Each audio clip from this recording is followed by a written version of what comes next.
Fill My Cup.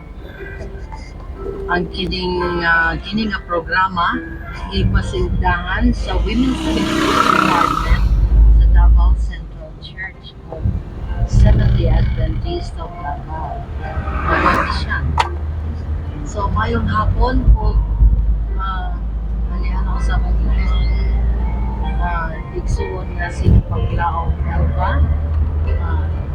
Mag-greet kaninyo, salamat sa inyong paglantaw, sa inyong pagpaminaw sa atong programa nga Fill My Cup. Nagilusara din ko karon mga napaglaong. Kaya ang partner, wala man makaulit na pa siya sa iyang farm, sa ilang bukid. So, sara ko karon diri, wala ko'y kauban. But 2 Sundays ago, during the Sabbath School Congress, kauban ako din si Ma'am Lani.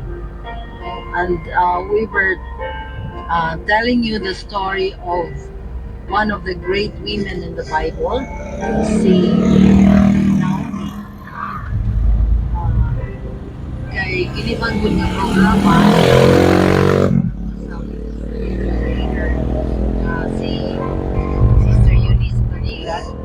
ang ilaha ko nung karoon ng mga topics na kasentro sa mga great women in the Bible. So, okay, may hapon sa tanan, mga kaigsuonan, mga karuftap. So, motong Fill My Cup Lord ang programa diri sa Hope Channel Davao kada Sunday mga kaigsuonan. So, na ako diri karon naga-biyahe. Di kami sa Biaw Tinda mga karuftap. O sila Sir Tata Timlor o ato sa Picas side agi.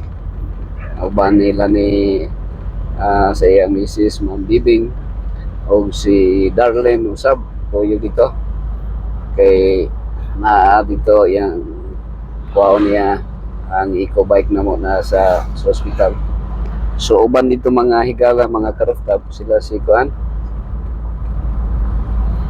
kuyog dito ang sila Inday o si Jean Rosala o si Inday Charlene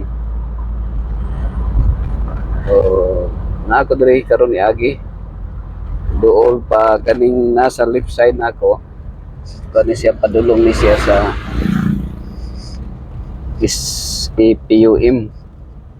SEPUM Anaon daw na ako diri ha. Listingan akong soroy ron diri ang SPUM. Pwede rin tato dito rin tato. Pero batsing man siya. Try na akong sulod diri. So explore o mo kanta diri kung sa katikaran ron sa SPUM. Yung sa movement. Padulong ta dito. Oops.